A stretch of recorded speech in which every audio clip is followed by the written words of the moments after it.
คณะรับผิดชอบโฆษณาโครงการขนส่งแบบยินยงในนครหลวงจันทร์หรือโครงการรถเมล์ด่วน BRT ได้ร่วมกันปรึกษาหารือเพื่อเดินหน้าการโฆษณาสร้างความเข้าใจให้แก่สังคมเกี่ยวกับการบริการของรถ BRT ก่อนเปิดให้บริการในอนาคตกล่องประชุมปรึกษาหารือการโฆษณาเผยแพร่โครงการขนส่งแบบยืนยง BRT ตามโรงเรียนที่อยู่เรียบตามเส้นทาง BRT และโรงเรียนใกล้เคียงได้จัดขึ้นในวันที่23 กุมภาพันธ์ 2026ที่แผนกโยธาธิการและขนส่งนครหลวงจันทร์โดยมีท่านบุญยวัฒน์ นิรไสยหัวหน้าแผนกโยธาธิการและขนส่งนครหลวงจันทร์ท่านคำสวรรค์โคตรไสยหัวหน้าคณะโฆษณาอบรมนครหลวงจันทร์พร้อมด้วยภาคส่วนที่เกี่ยวข้องเข้าร่วมอย่างพร้อมเพรียงท่านบุญยวัฒน์ นิรไสยกล่าวว่าการโฆษณาเผยแพร่โครงการ BRT มีเป้าหมายเพื่อให้ประชาชนในนครหลวงจันทร์โดยเฉพาะครูอาจารย์และนักเรียนได้รับรู้เข้าใจเกี่ยวกับประวัติความหมายความสำคัญและผลประโยชน์ของการนำใช้รถเมล์ด่วน BRT ในการเดินทางโครงการนี้ยังเป็นการส่งเสริมนโยบายของภาครัฐในการพัฒนาเมืองให้ทันสมัยและแก้ไขปัญหาการจราจรแออัดในอนาคตโดยการหันมาใช้ระบบขนส่งสาธารณะให้หลายขึ้น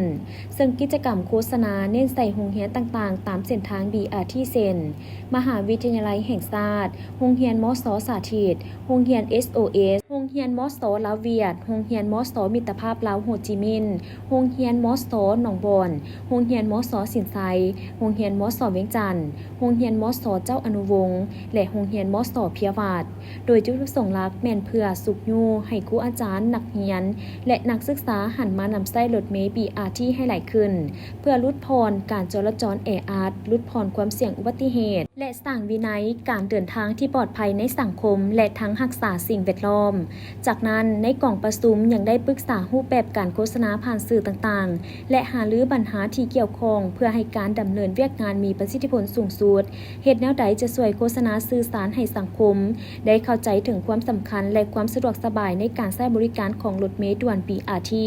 รวมไปถึงการก้าเกียมจะมีการปรับเปลี่ยนการสัญจรใหม่ใน9เส้นทางคือถนนแคมป์ของเปลี่ยนเป็น2ทิศทางหรือ two way ถนนเจ้าฟ้างุมเปลี่ยนเป็นเส้นทาง one way ขาเข้าถนนสีฐานเปลี่ยนเป็นเส้นทาง one way ทางลงถนนขุนบุลมเปลี่ยนเป็นเส้นทาง one way ทางขึ้นถนนเจ้าอนุเปลี่ยนเป็นเส้นทางขาเข้าถนนฝรั่งซัวยินเปลี่ยนเป็น2ทิศทางหรือ two way ถนนนอแก้วกุมารเปลี่ยนเป็น2ทิศทาง two way ถนนมันทาธุราชเปลี่ยนเป็น2ทิศทาง two way และถนนต่อหน้าสถานทูตฝรั่งเปลี่ยนเป็น2ทิศทาง two way